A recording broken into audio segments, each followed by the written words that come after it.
Hey guys, so today we're looking at the HP 27ER monitor. It's a 1080p monitor that is 27 inches wide, and I'm going to explain why I stopped using this monitor, but I still think it's a great monitor for 2021 and a great price. So let's get into the video.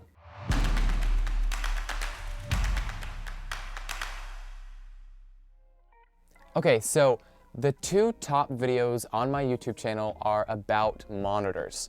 This one right here, I did an unboxing. I don't think I even turned it on. I had no clue how to use a monitor, what hertz meant, what anything meant, DP ports, all that type of stuff. And yet it has 160,000 views on my YouTube channel.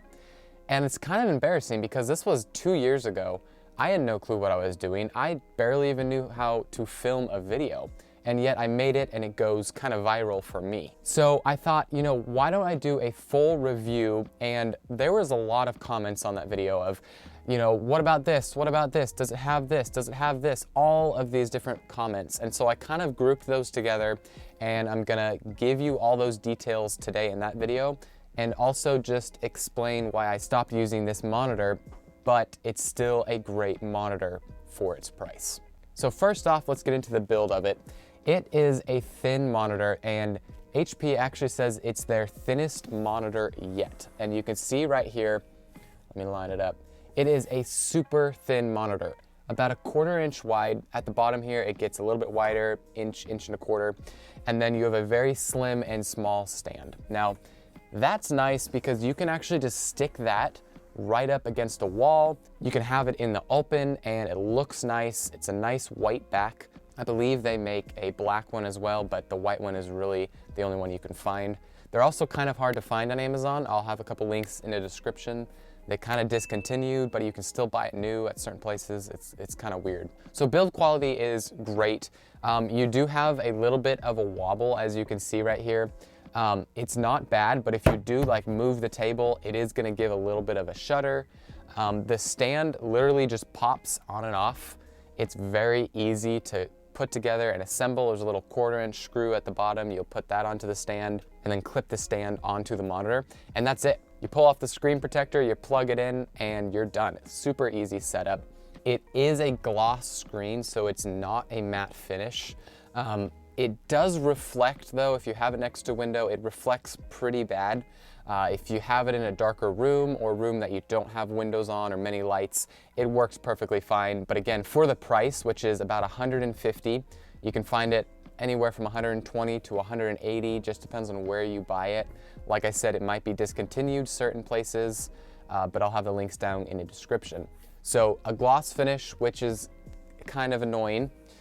On the back here, just have an HDMI cord going into my MacBook with an adapter going into it. And it has a plug, and then the plug just goes into here into the normal black little box, which pretty much just takes the voltage down into a normal plug. And that just plugs right into your wall. You have a VGA cable right here, which probably no one really uses anymore. 2 HDMI ports, and that's it. There's no USB, nothing. Does not have speakers as well. I got a lot of comments asking, does this have speakers? No, it does not have speakers. No ports. I mean, 2 HDMI cords, that's it. There's nothing else, no DP ports or anything like that. Your controls are down here. You just hit this very, I guess if it's looking at you, it would be the very left button, and you kind of get this menu option. You hit that again and you get contrast, color, brightness, all that type of stuff. You hit that check mark, they kind of show each button here. And you can turn that up and down. Let's put it to its brightest and then hit go away, back. And you could just pretty much do all of your adjustments here. You have your power button, it'll turn it on and off. It's just this tiny little light right here. This logo does not light up. It is 1080p at 60 hertz. I believe you can take it at 75 hertz, but I'm not 100% sure. But let's get into the clarity. So I used this monitor for about a year, and I really was doing hardly any editing. I didn't really know what I was doing. I just wanted a bigger screen than my MacBook. And so I thought, okay, well, I'm just gonna grab a 27-inch 1080p monitor. And it worked fine. I mean, I honestly loved having a big monitor. But several months later, I started shooting in 4K all the time, which I always shoot in 4K. And I kind of realized 1080p doesn't work when you're editing 4K.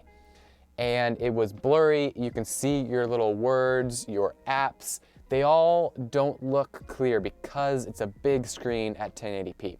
Now, if you shrunk this down and you only had a 15-inch screen, like my MacBook, you're not gonna see those pixels as much. But because you're stretching it out to a 27-inch monitor, you see those pixels. And honestly, I can't edit with a 1080p monitor. Now, it was perfectly fine when I was shooting in 1080p, or I really wasn't doing that much editing. It was a fine monitor. And like I said, for the price, for what you're getting, a slim, clean, nice monitor, easy to use, easy to set up, I think it's 100% worth it. But if you're someone that is doing a lot of photography, a lot of videography, shooting in 4K, 5K, 8K, even 1080p, but you're making a ton of videos, I would not recommend this monitor for you. 1080p just doesn't work. In this day and age where everything is 4K, I mean, 3/4 of the videos on YouTube are 4K videos, it just doesn't make sense. Now, if you are someone that is literally just using it for school, for editing here and there, for writing up, a book or whatever, this monitor is gonna work perfect for you, and it's cheap. So that's the best thing. It turns on seamlessly when you plug it into your Mac. Easy to control with the buttons. There are several different monitors that are hard to control or don't even really have any controls. Now, I got a lot of comments asking, can you mount this to a wall, which would be like an extra mount or something like that, and the short answer is no. The long answer is, if you wanted to make something, you could make something that could hook into this back bracket here.